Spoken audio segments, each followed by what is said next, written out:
In the last episode, we covered about awareness, how being in the perfect present tense matters, especially when we are facing a threat.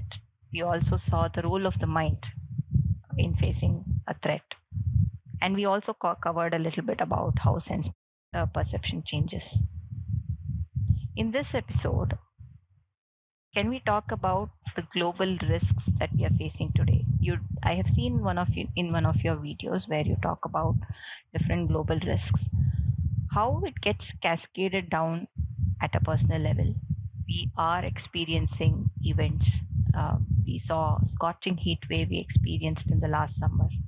We are seeing landslides, flood in Kerala, in Himachal Pradesh, many parts of the globe.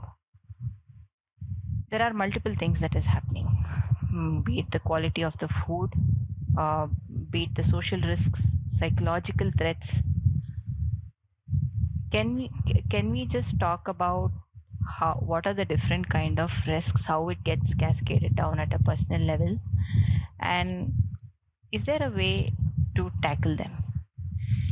Yeah, each risk that we look at has multiple ways in which people can deal with it.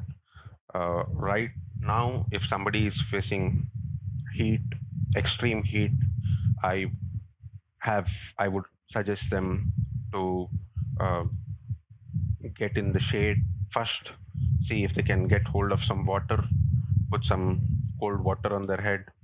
Uh, it depends.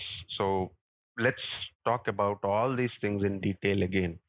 And if they can have a wet cloth on their forehead, on their throat, and below their abdomen, and lie down on the floor, um, and just on the floor, because the ground is much colder than the bed, and it can absorb more heat. And even there are many variations to what can be done. So if it's still not cooling, you have to look at the ambient temperature, what the bed bulb temperature is, and like that, the solutions will spring up. So to look at what risks are there, this is just one of them, and people have to survive through all this. Uh, we could look at flooding that you just mentioned, landslides, how to avoid them. You cannot fight them.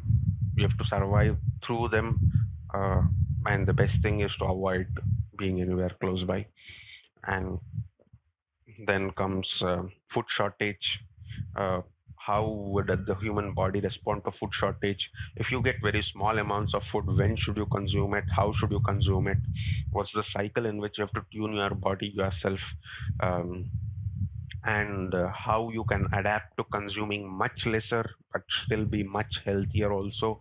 Even from right now, this would be like preventive measures, precautions. That's extremely important regarding food, regarding water. What are the simplest ways in which, if there's water shortage or if you're not getting clean water, how you could use maybe activated charcoal or anything else, simple solutions that will help you get some degree of purity in the water. And how to detect if water is pure or impure. All these things will help in survival.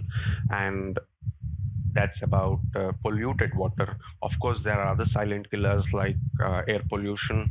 Anybody who is living in Delhi, um, moving through the traffic, it can be averaged out at least 15 cigarettes of smoke is what's being consumed by that person, be it a newborn or be it a very old, feeble person. And that piles up this. There are many youngsters who are 18 years old, 20 years old, who have never even had a smoke or uh, an inhalant, and they have lung cancer now just because they were traveling in the Delhi traffic for last 2 or 3 years. So that's a silent killer because it doesn't come straight in the face with symptoms, and suddenly you discover that there's something very serious happening with you. And then there's the water crisis, water mafia. One was about purifying water, another about surviving the mafia.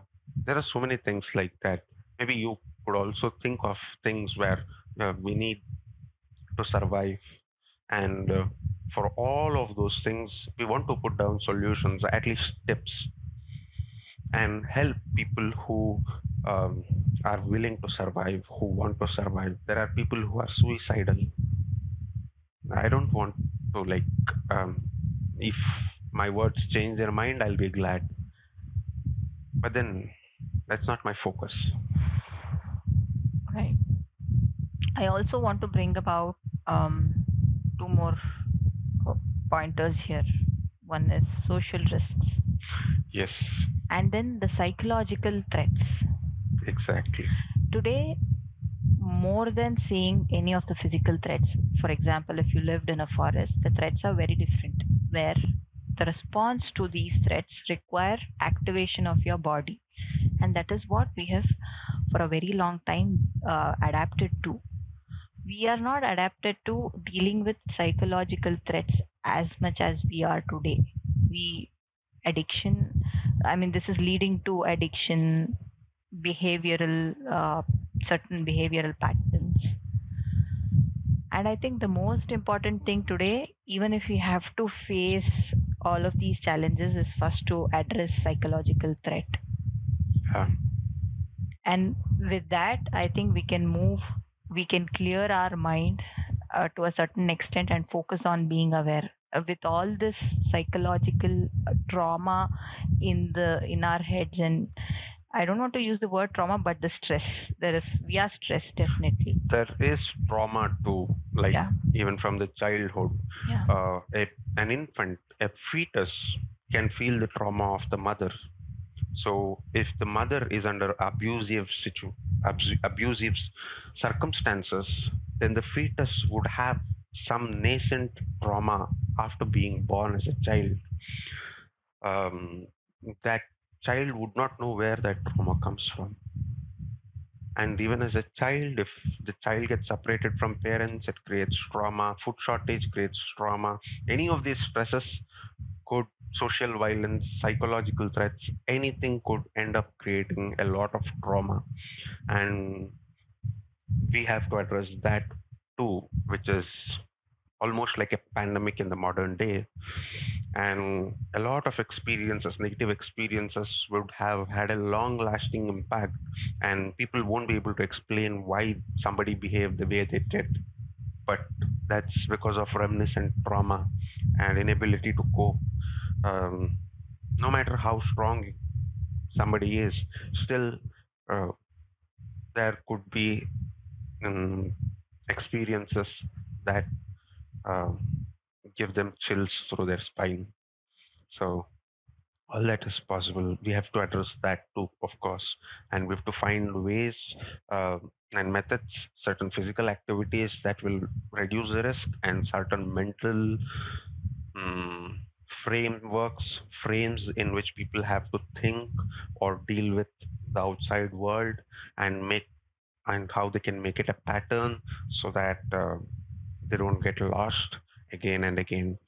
Mm, Another perspective that modern people don't have is, not just modern people, for quite some time, like even in recent history, I don't see people having a microbial awareness mindset, which is Hmm. extremely important for survival. Um, a very simple example that I could give is, if you if people just stop cheating their noses, they'll start smelling things so differently, and so many things would come to light in a microbial sense. If a person is sweating, the smell of the sweat changes depending upon what he has consumed. That sweat is food for a microbe, for a plethora of microbes. That kind of microbes, when feeds upon that kind of sweat, will release a particular kind of odor. The body also releases odor, but then these microbes also release odor. People assume that these human bodies belong to themselves. This body does not actually belong to me if I look at the fact that there are at least 100 times more bacterial cells than human cells in this body, and there are at least 1,000 times more viral cells than human cells in this body. If they cannot remain in synchronization with this body, with the human cells, I'm no more. Most of the digestion that happens in this small intestine, the gut. That's where the highest concentrations of microbes is. The gut can impact your thinking process, your health, your everything about you, and that's where you have the maximum concentration of microbes. That's enough proof to tell that this is a colony of the microbes and not a colony of human cells. So it's the microbes that actually rule the world, and being sensitive to microbial changes in your surroundings would be extremely useful and highly beneficial uh, in in the journey forward. Since people has to have to face with um, unforeseen threats, and through all of this, again, presentance is vital. When you talk about microbes, that's one of my most favorite uh, topics, because that experience, that awareness changed my life completely. The food that I eat, my everyday practices, the way I see the world, the way I see myself, everything changed. And in this regard, I want to ask you a personal question. How did, when you're saying we don't have that, most people don't have that idea about to look into that microbial lens. How did you come to have that awareness? What is your personal journey? Uh, there are two angles to this. One is look at it from scientific research. Look at what people are publishing. That will that mostly served me as a verification for what I was already feeling. And there are many things that have felt which have not been verified by science yet. Um, you Everybody can sense the change in their body order depending on the food they eat. They can Everybody can sense um, when something is stale. All this is the work of microbes. It's just acceptance, and mostly when your sense perception gets really heightened. I'm not talking about microbes now, but microorganisms. Microbes are much, much smaller, like bacteria and virus, but there are much bigger organisms like lice or uh, something that comes of an order of magnitude within that of body lice. So all this can be sensed. Like, you can feel when your sensitivity increases, and that happens only by observing your breath, which will give you awareness, sharpens your senses, your skin becomes sensitive. And there are I've observed microbes that are over my body. I can sense them, like, sorry, microorganisms. So when I sense them, like, I, the mind is pretty flexible. I'm nowhere, like, in a mindless state, and I feel a tingling sensation somewhere. And as soon as I redirect my mind there, the microbe knows that I have triggered it even before the mental energy passes there. Like, Mm. it, it, it's, it's like knowing things before I know it. Even before the It is, brain is able to process, yes, the microbes know. yes. Yeah. If my mind gets directed towards that, the microbe senses it and suddenly goes out of position. It's no more there. Yeah. It's a. mm, I haven't seen anybody explain this in science, but it's an experience which will make you feel like it's not you. These people know things much, much before you do. If they want you to be good, you will be. Otherwise, you're at their mercy. Yeah, there's a lot to explore. Yeah, and we do see some scientific advancements in this regard.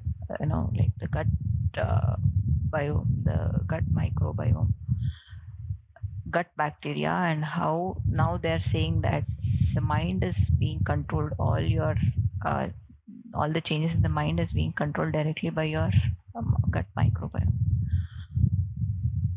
Yeah, we are making some advancements, but this is this is definitely must have understanding, I would say, if we want to see things clearly. And this is not a philosophy. When uh, we easily call it spiritual knowledge, we easily call it philosophy, where when we say I'm not the body, I'm not the mind, we think it's just philosophical, but it's really not. Like, even the science is proving that today. Yeah. The time when we actually used to wash our hands because there are unwanted bacteria in our hands, today we we now know that there are certain microorganisms on our hands that are, not everything is bad, not all those guys are bad, like there are some good guys. Actually, those are the guys that because of which we are.